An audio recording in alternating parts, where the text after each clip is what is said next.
Bobby Byrne. Discotheque.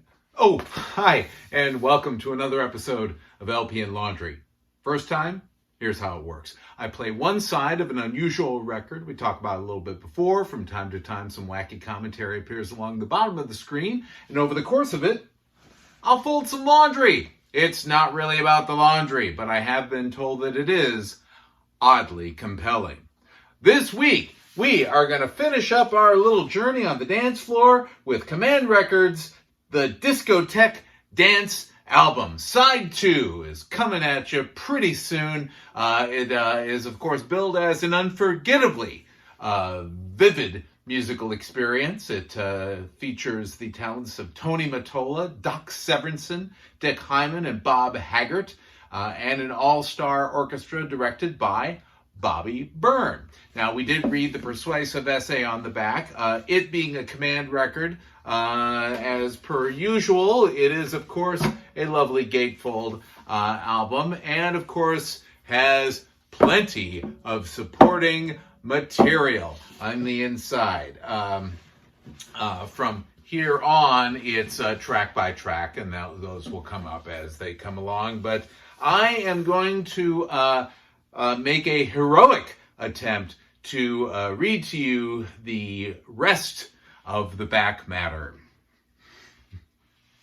And that man's name was Roy Cohn, and now you know the rest. Anyway, all right.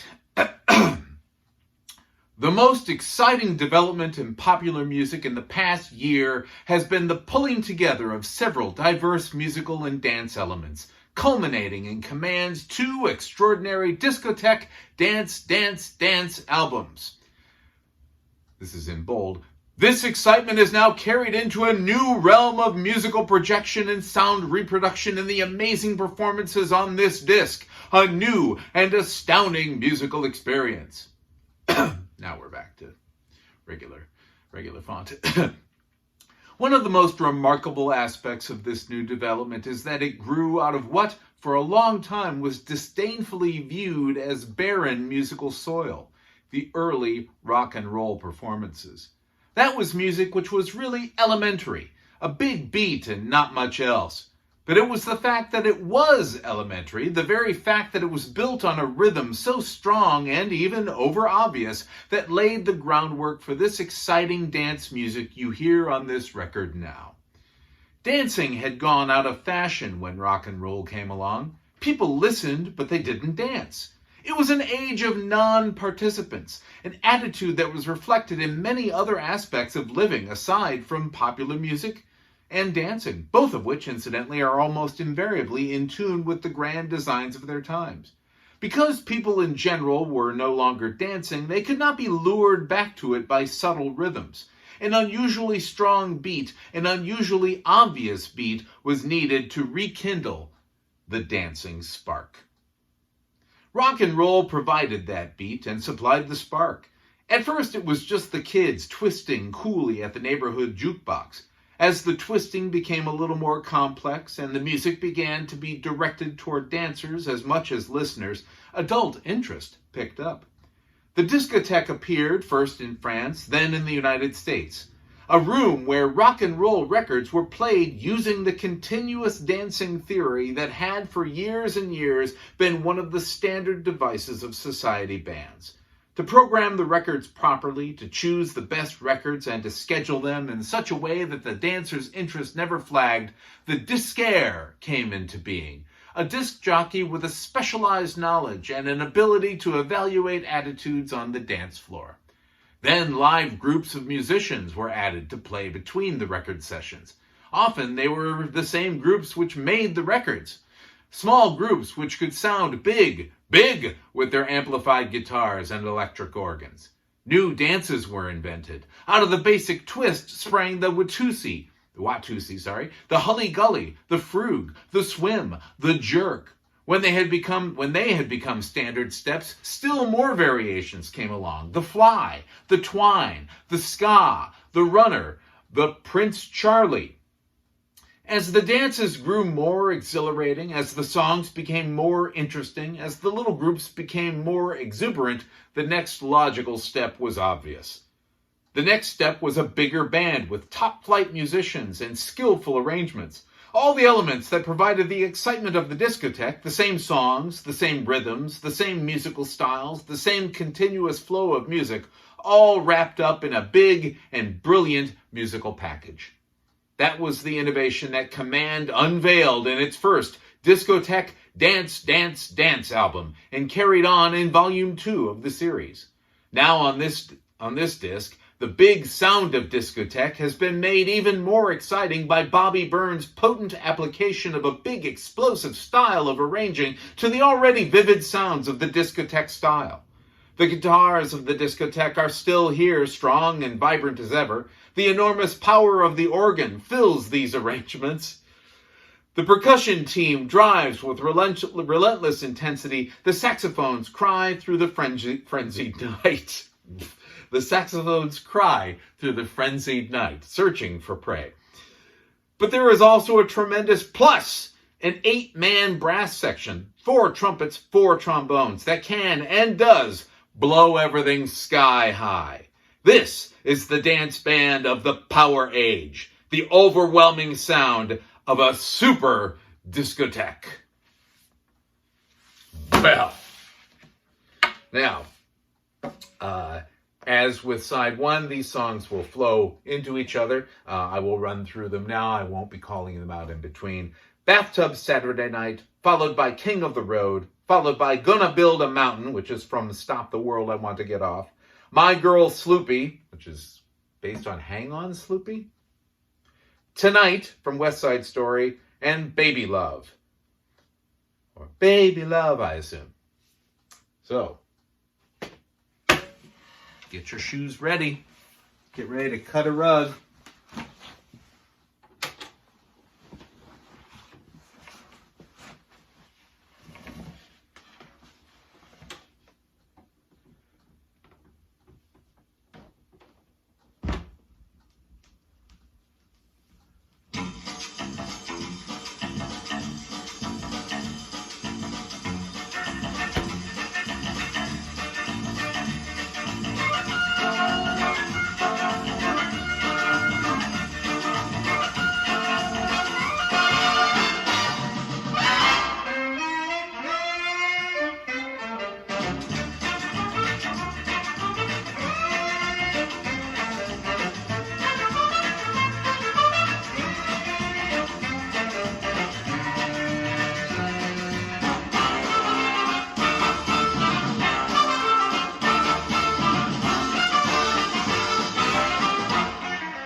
Well, and that's it for side 2 of the Discotheque dance album.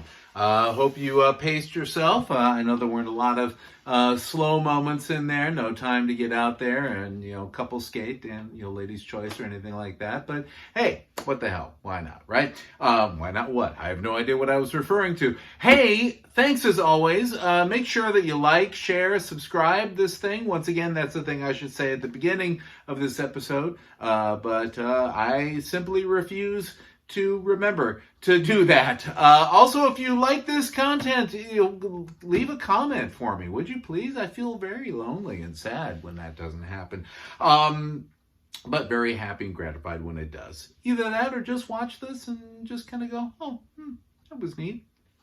Let's see people getting hit with a truck or, trying to saw down a tree unsuccessfully. Whatever it is that you're watching on YouTube, I am not going to judge. I may judge. Anyway, if you would like to find an archive of all previously uploaded episodes, including pictures of the front, back, and, middle material as best as I can get it. It's hard enough to get the covers, but there ain't no scanner that can handle this, much less this. Anyway, make sure you can find that in a couple of places. One, mattfugate.blogspot.com. Yes, once again, that is Matt Fugate. That's me. Matt Fugate, not twice. Matt Fugate, not 3 times. Starting over, mattfugate.blogspot.com. You can also join me at Facebook. That's at facebook.com/LP Laundry. No and or ampersand in there, just facebook.com/LP Laundry. Well, that just about takes care of it for us. I hope this was an unforgettably vivid musical experience for you. If not, perhaps the next one will be, or the one after that. I make no promises, merely suggestions. We'll see you next time.